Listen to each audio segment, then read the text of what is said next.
What's your, screw this, I quit, story?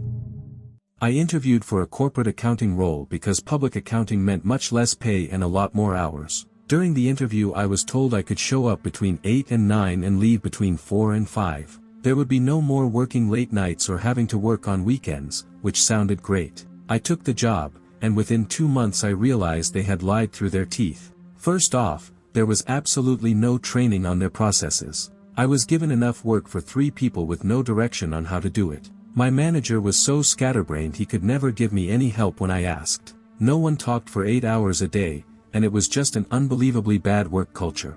I would get to work at 8:30 and leave at 4:30 while eating lunch at my desk. One day I came in and was told, since you're leaving so early, I can only hope you're working from home. The next week we were told we had to come in for a full day on Saturday because we had New Year's Day off that Monday. My final straw was when I left at 2:30 one day for a doctor's appointment. When I came in the next day, my manager pulled me into a room and said I didn't have enough accrued paid time off and he was going to dock my pay, in a salaried position. I went in the next day, told him it wasn't working out, and put in my 2 weeks. On my last day he told me I could leave at 11:30, so I did. When I got my final paycheck, he had docked my pay for the remainder of that day. Luckily, the recruiter who got me the job followed up to ask what happened, and I was completely open and honest with her.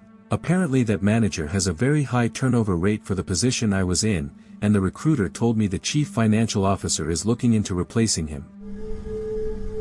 I had been in the same position for 2 years and was actively looking at other roles within the company. My bosses knew about it was just time for a change and to advance my career. A great opportunity came up, and I was offered the position. However, my current leadership blocked me because I had received a promotion 6 months earlier. That promotion was literally an automatic email that said, "Congrats, you're now level 2 instead of level 1, because I had met my sales targets and completed all my yearly training." An automated email stopped me from being promoted, and my bosses said I had to wait another 18 months. I left that company and went to a competitor doing the same thing for better pay and much more support. I was working in a particular role for a small charity, and it was already busy, but after some changes within the organization my workload became ridiculous. I was the senior manager handling budgets and accounts and acting as an accountant, and suddenly had to teach myself charity tax law, which is not easy. I was also managing marketing, media, communications, strategic implementation, reception and all customer service, a physical and online shop, 10 staff members, legal compliance including insurance and data protection, health and safety, human resources, reporting and end-of-year audits, preparing papers for and attending trustee meetings, procurement, and general meetings. My job had gone way beyond my original description. Despite all the extra responsibilities, my boss still expected me to do everything to an extremely high standard and could not understand that I was overwhelmed unless he assumed I was rubbish. Everyone there complained about being overworked, and at one point the staff were going to approach the trustee board to get him replaced. It was always everyone else's fault. At my 12-month probation meeting he told me I was not performing well enough to be made permanent, so he wanted to extend my probation by another 3 months during which he had to see improvements and asked what I thought I needed. I replied that I had been telling him for months what I needed, namely for him to recognize that everyone was overworked and that his expectations of what one person could achieve were ridiculous, so I quit. He said he did not want that. I said I did and resigned. It had been on my mind for a while, but that pushed me over the edge. Part of me wanted to stay to attend the probation hearing and let everyone in human resources know exactly what he was like, but I was just done. Best decision ever. I now have an amazing job at a different charity that actually values what I do, and it feels great. I was volunteering at a local charity shop on weekends. As it turns out, most of the unpaid volunteers were conscripted from job seekers or community service. They had to turn up to receive their welfare payments and the like. I'd been there for about 6 months, and it was hard graft at times, moving sofas around the shop, up and down 3 floors. It was a nice sunny day, and I was taking my lunch break out back, sitting on a sofa at the loading bay doors in view of a public car park, eating a sandwich with my feet up on the railing. All of a sudden some woman I'd never seen before started waggling her finger at me like I was a naughty kid, then shouted at me in a disgusting tone, "Get up, young man, how dare you?" She kept ranting.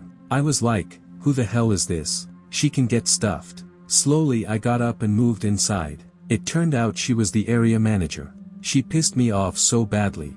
I didn't really have an issue with what she was asking, it possibly didn't give a good impression, but I had a problem with the way she was speaking to me. I think she thought I was the typical conscript who could be abused without recourse since they had to stay there and take the abuse to receive their payments. Some customers in the shop heard how she spoke to me and backed me up, so I knew I wasn't crazy. I told her she could stick my volunteering and I got the hell out of there. Never went back. It made me think, why should I give up my free time to help this woman on a fat salary hit her targets? I doubt she had a charitable bone in her body. I wrote a 2-page letter of complaint to head office but never sent it. Kind of regret that. My wife has one. Her boss suddenly became obsessed with bringing in as many new people as possible. Oddly, he seemed to forget about retaining his current workers. Many, like my wife, were very experienced at this point. You would think they'd be considered the most valuable employees of the group. My wife had settled into a nice Monday to Friday schedule with good hours, 10 a.m. to 5 p.m. Suddenly, her boss pulled her into a meeting and said, most of the new employees can't work nights or weekends due to personal conflicts. I'll need you to switch to a 1 p.m. to 9 p.m. schedule and work Saturdays. My wife was caught off guard and responded, when you hired me, I told you that I had conflicts in the evenings and weekends and that I would be able to work within that schedule. The boss got all serious and said, listen, I think I've been more than generous and accommodating of your schedule needs. I think it's time for you to show us some of that same flexibility. My wife started crying immediately and stormed back to her desk. She called me and said she thought she needed to quit but wanted to make sure she wasn't crazy. After listening to what happened, I said her boss could go to hell and she should never look back. She took her free water bottle and never returned. I worked for a company for over a year that was contracted to make deliveries for Amazon. The vans they gave us were terribly maintained and completely ill-equipped to handle winter weather. I stayed with the company through its first winter, which meant sliding all over the road when it was icy and getting stuck whenever we had snow. I never had a major accident, though I did have 2 or 3 close calls where only minor damage was done to the van. I decided to stick it out through the summer, when the weather was obviously much better. All summer they kept promising that new, better vans were coming. September rolled around, no vans. October, no vans. November, still no vans. That month we got our first real snow. I got back from my route and immediately put in my notice. My boss told me they would be getting new vans by the end of the year. I told her that was nice and walked out. First job, working at a little barbecue place with a drive-thru. It was my day off. The manager calls me at 8:30 a.m., 30 minutes before we open, saying she doesn't feel good and needs me to open. I rush in and end up working all day. 5 p.m. rolls around, the manager comes in with the owner of the business, who she's dating. They were at the fair all day and completely forgot they lied to me about her being sick. I bite my tongue and ask if I can go home. They say no and keep me until close, 9 p.m. At 9 p.m. I take my shirt off, hand them my keys, and say, today was my last day, as I walk out the door shirtless. Best part, when I get home my dad is pissed that I quit my job. I tell him what they did and say I wasn't making enough money. He looks at my pay stubs and sees they hadn't been paying me overtime the entire time I worked there. He makes me go back in and demand my overtime pay. When I come in with the pay stubs the manager starts crying and gives me cash out of the register to cover my overtime and then some. They call me the next day to make sure I'm not going to report them to the Better Business Bureau. I didn't, but my dad did. I worked at a company for 11 years. My boss and I were responsible for generating all state and federal reports. The company owned several for-profit colleges, so the reporting was extremely complex. I had never missed a deadline and always received glowing feedback from auditors, other departments, and even the owners. One particular report was coming due, but it was unclear whether Betsy DeVos would cancel it before the deadline, which would mean we would not have to complete it. The report required me to gather historical data from every school the company owned and compile it into student profiles. Because there was a chance the report would be cancelled, my boss gave me no resources to oversee its creation. To make matters worse, 2 of the schools were using unlicensed, unsupported databases to store student data. I could not even try to recreate one of them in SQL, so I had to export the information to Excel and then import it into SQL. The various departments at those schools decided they all needed access to the database tables and started using them for their own purposes. For those 2 schools I could not even tell you what degree program students were enrolled in, or what their courses were, without referencing paper files. Both schools were located out of state. I had 1 or 2 meetings a day for more than 4 months to discuss my progress and the methods I was using to compile the data. In every meeting I asked for help and was told that resources would be made available. They never were. Eventually I was excluded from the meetings because of my frequent blow-ups about not getting assistance. I gained about 30 pounds from stress eating and started having panic attacks. Finally I got some face time with the owner and the chief executive officer. They asked for details on the project and were shocked when I told them I would not even come close to meeting the current deadline, or any extended one. They immediately called my boss, Greg, and demanded answers. Greg threw me under the bus, saying he did not know I was so far behind and that he thought I could handle the whole project by myself because I had said I could. I logged into my work email from my phone and began forwarding messages to both the owner and the chief executive officer.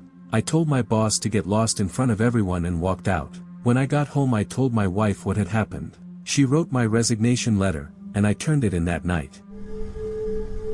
Part-time minimum wage job at a Philadelphia cheesesteak restaurant in a strip mall while I was trying to stack cash before a vacation. I cooked for 2 days while Stavros screamed at me for taking too long, using too much meat, and not letting the steam cook the skin off my arms. He apparently felt no pain and would demonstrate how little scorched human skin hurt him, so naturally I should also have that level of pain tolerance for being burned. I endured this until the 3rd day. He handed me a shovel when I clocked in and told me to clean up the dumpster. It was crawling with maggots to the point where the whole pile of filth around the outside of the dumpster wriggled and crawled like one giant organism. I walked back in, handed him the shovel, and told him I wasn't going to do that. He flipped his shit and yelled a lot, but that was a hard pass for me. I apologized to the other crew working that day and bounced. Forget that noise. I've since wondered how much money it would take before I would have dug in and handled the mess. Maybe $500 in cash, under the table. Probably $1,000 before I would do it happily. $5.15 per hour in 1998 was not getting it done, though. I used to work at Dollar General. I was about 5 months pregnant at the time and had a lot of tailbone pain. I normally worked freight because, even though I was pregnant, I was still the most efficient at it. At some point my manager was in a serious car accident and could not return to work for a few months, which basically promoted our assistant manager to manager. Dollar General does inventory once a year for each store, and it is pretty much hell. The only good part is that you do not get a truck that week, so there is no freight to put up. The bad part is that you get a huge truck the next week. We got through inventory, and the following week we got the huge truck as expected. I had a scheduling conflict due to an appointment and could not come in during the day on Thursday to put up freight, but I could come in that night or another day. Instead of letting me do that, the assistant manager took me off the schedule completely and did not replace me with anyone, all while we had the biggest truck of the year. It was pretty obvious she was being petty, so I called the manager bawling my eyes out because it was not the first time something like this had happened. You know who got yelled at? I did. I was 5 months pregnant, putting up freight even though I was in a lot of pain. I was the hardest worker there, and the assistant manager was being petty. I was fed up, clocked out for lunch that day, and never went back. When I was a student, I worked as a Pizza Hut delivery driver in the armpit of Virginia. They had this dumb policy where they picked one driver each night to do all the dishes. You're told to do them in between deliveries, but that's impossible when you're constantly getting orders. Others are supposed to help out throughout the night. Of course, nobody did. I was left with about 3 hours of washing dishes around 1 a.m. I had 2 finals the next day and was going through really bad family problems at the time. I got so frustrated that I just walked out, drove home, and had an absolute mental breakdown due to all the stress that had been piling up. I didn't say a word to anybody and never went back. To this day I feel absolutely awful that I left the manager with all that work to do, though she was kind of a jerk anyway. Still, I feel ashamed that I just walked away from hard work rather than deal with it. I used to work for Toys R Us. In the summer, it is pretty common for people to buy those big wooden fort/swing sets for their kids, the ones that go in the backyard. The problem is, the box is so big that even a massive truck cannot fit it. You literally need to rent a U-Haul to get this thing home, so it was customary for us to open the box, pull the contents out, and let the driver make 2 to 3 trips back and forth until everything was home. One employee had the bright idea to leave the box perfectly in line with the rest of the boxes. These boxes are about 3 feet wide and 7 to 8 feet tall.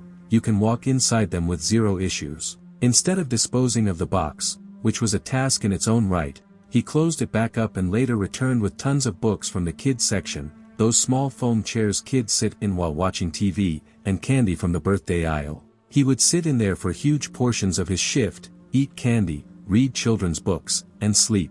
This probably went on for a few weeks. Finally, the manager called him into her office. She was livid, yelling that he was never around, that he was going home during his shift and returning later, and that she was going to fire him unless he could prove he was on site. Like a smug jerk who knew his goose was cooked but could, technically, prove he was there, he decided to go out in a blaze of glory. He took her and the other managers to his hideaway, which he had dubbed Fort Keith. His name was Scott, so I never understood that. Scott opened the door to Fort Keith, and the inside looked like a hobo shelter full of merchandise and food wrappers. The manager's face turned red. Right as she was about to step inside, Scott put up his hand to stop her and, in the best non-verbal, "Forget this, I quit," moment in history, pointed to the crayon sign that read, "No girls allowed." I nearly burst out laughing. He was immediately terminated, and on his way out he had the biggest shit-eating grin I have ever seen.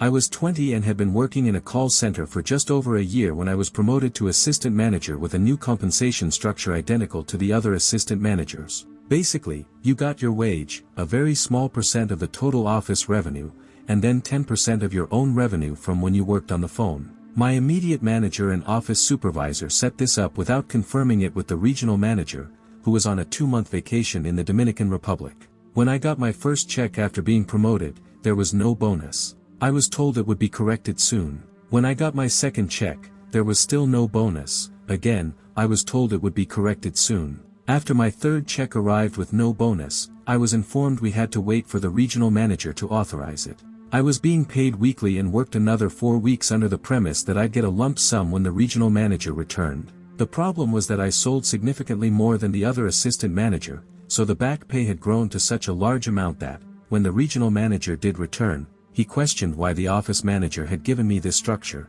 He thought it was too much money. On my next check there was no lump sum, and I was told they were working on a new structure. On my following shift, I stayed home and got a frantic call from the office manager asking why I wasn't at work. I told him I couldn't afford to go. He asked why. I said, "Because I've been getting ripped off for 2 months. Call me back when you have my money, or don't call me at all." I never did get paid.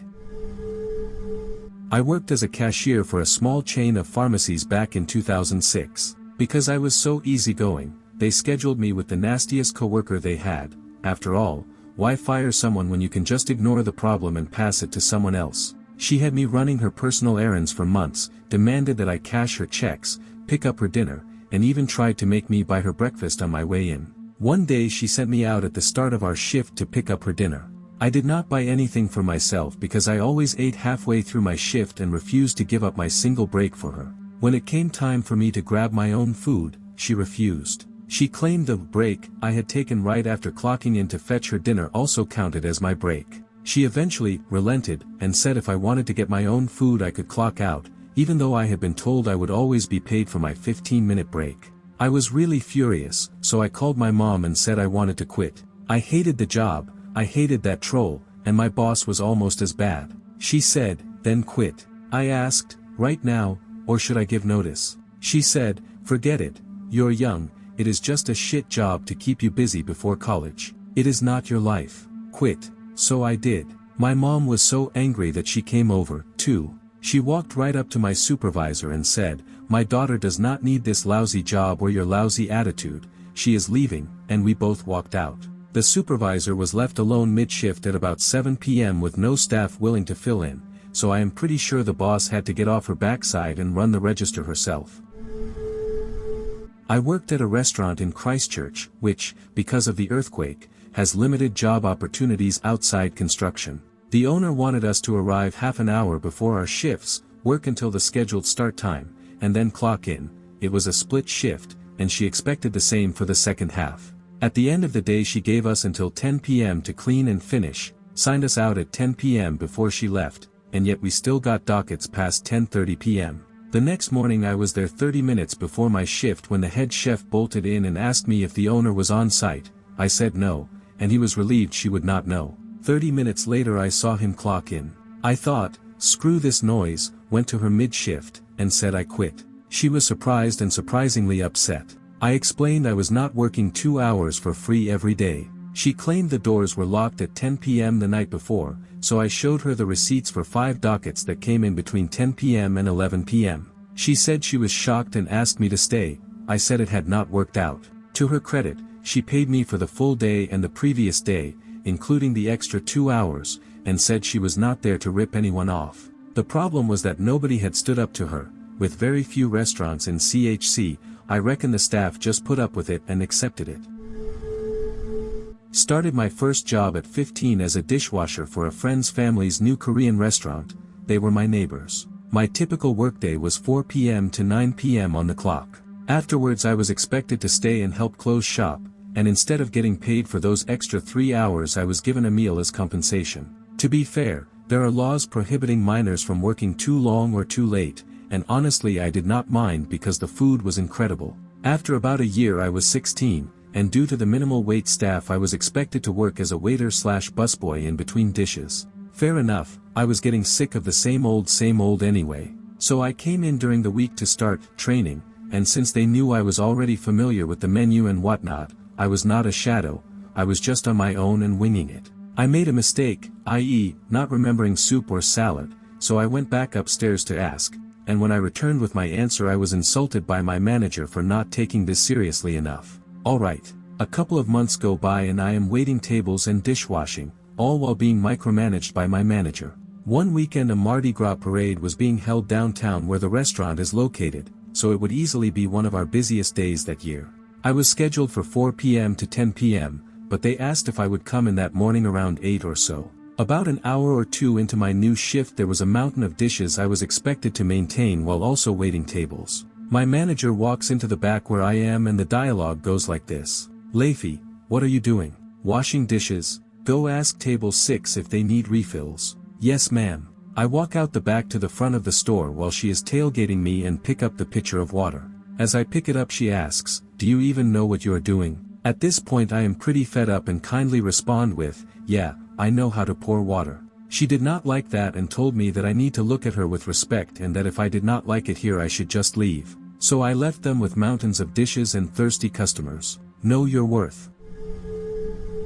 After taking a few days off work while my father was having a brain tumor removed, and still checking emails and attending conference calls from the hospital, my boss gave me a new project. On a Thursday afternoon she gave me a Monday morning deadline for a project that would take 6 to 8 days to complete. I worked 16 hours a day to get it done. When we met on Monday she asked how my weekend was. I worked all weekend. Then she asked if I got to visit my dad in the hospital. No, I didn't get a chance because I worked all weekend. A couple of weeks later she pulled me into a meeting and said, I feel like you were resentful because you had to work, and I feel like I was really good when your dad was sick. Maybe you're just tired. She'd also make comments when I would leave the office on time, not early, on time. It's great that you just get up and go when your day is over, like I have to go because I have a daughter, but you don't have any kids and you just leave at the end of the day. Yeah, bitch, I don't live here. I don't go home and sit in a dark room counting the hours until I get to come back here. I'm also not curing cancer, nothing we do here matters to anyone outside of here. I give you 100% when I'm here, but when my day is done, it's completely done. I no longer work there.